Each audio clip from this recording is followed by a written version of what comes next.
ओळखपत्र वितरित झाली. कुणी केली? तुम्ही केलीच नाही. ते डिग्निटी आणि फेस्कॉन केली. फेस्कॉन जास्त, डिग्निटीनं पण केली, पण दोघांना परवानगी होती. त्यातनं ते वितरित झालं. पण म्हणजे आम्ही केलं काम, ते तुम्ही नाही. या 20 पैकी त्याचं श्रेय घेऊ नका, जरी ते काम झालेलं असलं तरी. पण तुम्ही परवानगी दिली त्याबद्दल तुम्ही त्याचं श्रेय घ्या. तर एक. आणि दुसरं, आम्ही लाईनी लावायला दिल्या की ज्येष्ठ नागरिकांची निराळी लाईन लावली जाईल असं जाहीर केलं. पण कुठे तो ज्येष्ठ नागरिकांची निराळी लाईन? पोस्ट ऑफिस मध्ये जाता, कुठे मिळते? बँकामध्ये जाता, किती बँकात मिळते? नाही. कुठे इलेक्ट्रिसिटीचं बिल भरायला जातं, कुठे मिळते? तर तेही झालेलं नाही. तर म्हणजे निराळ्या लाईन याच्याबद्दल आम्ही जाहीर केलं. हॉस्पिटलमध्ये लावली जाते म्हणजे सांगतात. कुठल्या हॉस्पिटलमध्ये आम्ही काही सगळ्या ठिकाणी गेलो नाही, काही ठिकाणी असतात, मला मान्य, पण सगळ्या ठिकाणी नाहीत ते सुद्धा. म्हणजे ज्येष्ठ नागरिकांची उपेक्षा कशी होत असते याचं एक उदाहरण म्हणून तुम्ही हेही लक्षात घ्या की 20 बाबी जाहीर केल्या, त्यातल्या 18 बाबी अजिबात इम्प्लिमेंट न केलेल्या अशा, आणि 2 ज्या आहेत त्यावर एक कुठंतरी थोडं आणि बाकी दुसरी फेस्कॉननं इम्प्लिमेंट केलेली बात. तर अशा प्रकारे हे यांचं ज्येष्ठ नागरिक धोरण, म्हणून मी म्हणतो की हे ज्येष्ठ नागरिक धोरण जाहीर झालेलं नाही, हे अपूर्व होतं. भाग दुसरा त्याचा प्रकाशित व्हावा म्हणून आपण पुन्हा सरकारला भेटलो. सरकारनं पुन्हा आपल्याला सांगितलं यशदामध्ये बसा, पुन्हा धोरण बनवा, आम्हाला आणून द्या, आम्ही करू. परत आम्ही 1, 2 नाही 10 बैठका घेतल्या. त्या आम्ही अनेक जण होतो. परत त्यामध्ये 10 बैठका घेऊन तर धोरण ठरवलं. आणि वी.जी. देशमुख, माजी कॅबिनेट सचिव केंद्र सरकारचे, त्यांच्या पुढाकाराखाली जाऊन ते चीफ मिनिस्टर आत्ताचे आपले जे आहेत अशोक चव्हाण त्यांना सादर केलं. सप्टेंबर 2009. किती महिने झाले? जवळजवळ वर्ष. ऑगस्ट झाला आता हा, 11 महिने झाले. काय केलं अशोकरावांनी? काही केलं नाही. म्हणून आम्ही त्याचा निषेध करतो. लक्षात ठेवून बोला अगदी. का?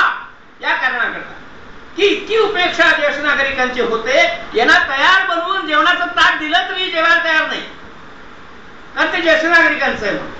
हा अशा प्रकारचा आमचा उपमर्द सरकार करतंय, केंद्र शासन करतंय ना राज्य शासन करतंय, म्हणून आम्ही त्याचा निषेध करतो. ही गोष्ट लक्षात घ्या. एक हे झालं पॉलिसी बद्दलचं.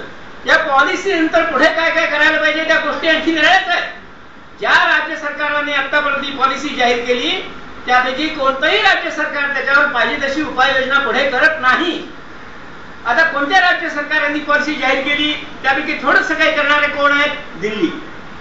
दिल्लीमध्ये याबाबत चांगलं काम होतं. गोव्यामध्ये याबाबत सर्वात पहिल्यांदा कमाल सुरू, सर्वात पहिली पॉलिसी जाहीर करणारं गोवा राज्य. एवढंच राज्य पण त्यांनी केलं. त्यानंतर कर्नाटक, त्यानंतर आंध्र प्रदेश.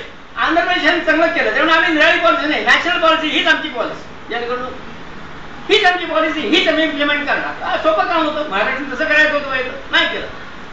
त्या आंध्र प्रदेशमध्ये थोडंफार म्हणजे त्यांनी काउन्सिल बनवलेलं आहे. कर्नाटकमध्ये तेही बनलेलं नाहीये.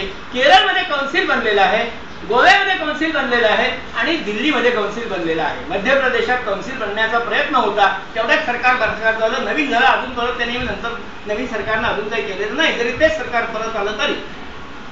असं होतं. अशा पद्धतीनं काउन्सिल बनवावं, राज्य परिषद ज्येष्ठ नागरिकांची बनवावी आणि त्याच्या मार्फत धोरणाची अंमलबजावणी व्हावी अपेक्षा होती. ते या सरकारने सुद्धा केलं नाही. म्हणजे ज्यांनी धोरण जाहीर केले ते इम्प्लिमेंट करत नाही. केंद्र सरकारनं धोरण जाहीर केलं 11 वर्ष झाली, ते इम्प्लिमेंट करत नाही. म्हणून आमचा विषय आहे एक धोरणाबद्दलची बाब. दुसरं, केंद्र शासनानं दुसरं एक चांगलं काम केलं. 2007 मध्ये maintenance and welfare of parents and senior citizen act 2007 हा जाहीर केला.